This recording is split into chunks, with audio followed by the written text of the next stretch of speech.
Olá pessoal, tudo jóia? Estou gravando esse vídeo para alunos disléxicos e pais de alunos disléxicos que estão procurando curso de inglês. Então eu quero explicar um pouco para vocês sobre a dislexia, o porquê do inglês ser uma língua mais difícil para o disléxico aprender e quais são os caminhos que a gente pode seguir para conseguir ter sucesso nesse aprendizado, tá bom? Eu sou especialista em ensino de línguas estrangeiras e trabalho há muitos anos com alunos disléxicos ensinando inglês e tendo resultados muito interessantes.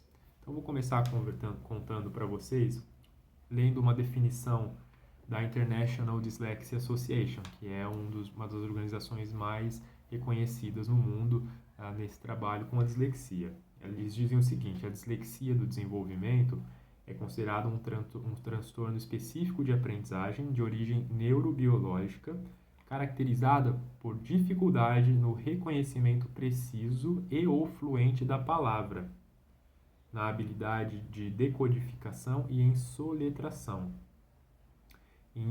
Essas dificuldades normalmente resultam de um déficit no componente fonológico da linguagem e são inesperadas em relação à idade e a outras habilidades cognitivas. Então, o que eles estão querendo dizer com isso? Um cérebro não disléxico, quando ele vai fazer a leitura, ele acessa três componentes do lado esquerdo do cérebro, tá? Então, nesses componentes, o primeiro deles, que fica aqui mais atrás, ele chama occipital temporal. Então, essa região ela é responsável por identificar as letras. Depois que identificou as letras, um outro componente é acessado, que é a região parietal temporal. E essa região é responsável por dar significado a essas palavras. Finalmente, é acessado uma região que chama inferior frontal, que processa essa informação. Um cérebro disléxico, ele não acessa esses dois componentes aqui. Então, identificar as letras e dar significado às palavras. Então, o que ele faz para compensar essa falta? Ele vai usar mais essa outra região, a região inferior frontal, que processa a informação, e ele vai começar a acessar áreas do lado direito do cérebro. Ele vai potencializar essas áreas, tá? E eu já vou explicar para vocês o que isso tudo significa. Bom, o que acontece com as línguas? As línguas elas são classificadas de acordo com a sua complexidade. Há um tipo de classificação que divide as línguas em transparentes e opacas. Tá? As línguas transparentes são aquelas que têm uma relação fonema-grafema com pouquíssimas variações. O que significa isso, essa relação? A letra, a sílaba, a palavra é escrita e falada da mesma forma. Então você escreve e a pronúncia daquilo que está escrito é isso, sem variação. Um exemplo de língua assim é o finlandês. O finlandês, o italiano, o alemão são línguas que têm uma alta transparência nesse sentido. Elas têm pouquíssima variação, então é muito fácil. Você aprende como que se pronuncia aquilo que está escrito, aquela letra, aquele fonema, aquele grafema, e você transforma isso em som, porque você sabe, você pode pegar, você pode aprender a ler, você pode ler um texto inteiro sem entender o significado do que é. Você simplesmente aprendeu a ler porque você conseguiu fazer essas correlações, tá? Então, isso são línguas transparentes. O inglês, ele é uma língua muito opaca, que é o outro oposto, é o outro extremo. O que é esse? O que significa a língua ser opaca? Você tem os grafemas, né, a forma que a língua é escrita, as letras, as sílabas, os fonemas, e a pronúncia desses grafemas, elas são muito variadas. Então, uma letra pode ter várias pronúncias, né? Uma sílaba pode ter várias pronúncias. Então, essa é uma língua muito opaca quando isso acontece. E o inglês é um exemplo de uma das línguas mais opacas que a gente tem. Então, você, para aprender a falar o inglês e aprender a ler o inglês, por exemplo, a palavra table, ela se escreve T-A-B-L-E. E então esse T-A virou TEI. Em um outro exemplo, por exemplo, tatuagem. Esse TA tem o som de tá. Então, vão ter essas variações, essas variáveis todas, né? E o que acontece com isso? Torna a parte principalmente escrita da língua muito mais difícil para um aluno disléxico, porque ele não vai estar acessando aqueles dois componentes que são super importantes para fazer o reconhecimento da palavra e dar significado a ela, tá? Então, isso, dependendo da forma que esse aluno for aprender, o processo vai ser muito difícil e muito penoso, tá? Mas existem caminhos, e é isso que eu quero contar para vocês. Quais são as possibilidades para a gente trabalhar com alunos que têm dislexia, o ensino do inglês como língua estrangeira, tá bom?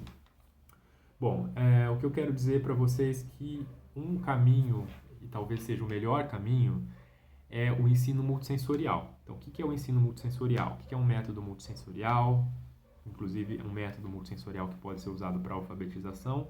É um método que considera, em primeiro lugar, que nós precisamos oferecer estímulos, inputs para o aluno de forma auditiva, falada, visual, né, com estímulo que o aluno possa ver o conteúdo, e sinestésico corporal, tátil, que o aluno possa mexer no conteúdo. A combinação desses estímulos vão permitir que cada aluno possa utilizar aquele estímulo que lhe é mais confortável. E aí a gente começa a falar de estilos de aprendizagem. Cada aluno tem um estilo de aprendizagem diferente, porque cada pessoa utiliza esses canais sensoriais de uma forma diferente. O que a gente percebe aqui no Spindle é que muitos disléxicos têm o visual mais sensível. O que isso significa? Você pedir a atenção visual dele por toda essa questão que eu contei para vocês, para ler um texto, é muito esforço para pouco resultado. Agora, você estimular esse canal visual dele de uma forma mais artística, de uma forma que permita ele usar esse outro hemisfério que ele naturalmente acessa mais, esse lado direito do cérebro, que tem algumas características que são muito importantes a gente entender. Esse lado direito do cérebro, ele é um lado da criatividade, ele pensa em rede, ele cria conexões e por conta disso você começa a desenvolver uma habilidade grande de resolver problemas, você quer ver a visão do todo, tá? Então, estimular isso durante o processo de aprendizagem para qualquer coisa é vital, é muito importante para o disléxico, tá? E fazer isso de forma multissensorial é a combinação perfeita. Então, eu vou contar num próximo vídeo como que a gente faz isso aqui no Spindle, tá? Que materiais a gente usa, que materiais a gente desenvolveu para isso e os resultados que a gente tem tido também.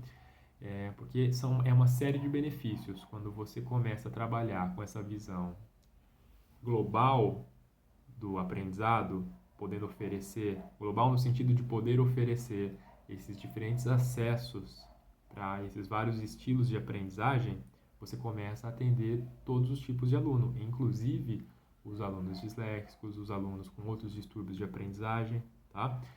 E é muito interessante perceber que quando você está trabalhando dessa maneira, você está desenvolvendo funções executivas, que é a nossa capacidade de organizar, planejar, priorizar.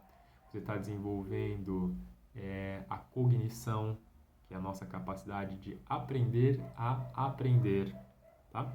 Então, além, é claro, de estar desenvolvendo a fluência no idioma.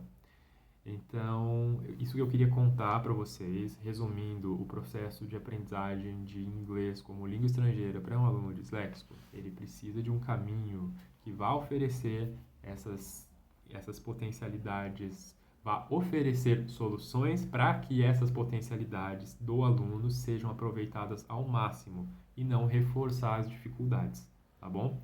Então, é isso, espero que esse conteúdo tenha ajudado vocês a entender um pouco sobre como que acontece esse processo de aprendizagem do inglês para um aluno com dislexia e fico à disposição para tirar dúvidas de quem quiser saber mais sobre o assunto, professores, pais, alunos disléxicos que queiram entender um pouco melhor como isso funciona, que queiram compartilhar também como que é para vocês isso, tá bom? Conheçam o nosso trabalho em spindle.com.br e a gente se fala em uma outra oportunidade, tá joia? Até o próximo vídeo, um abraço.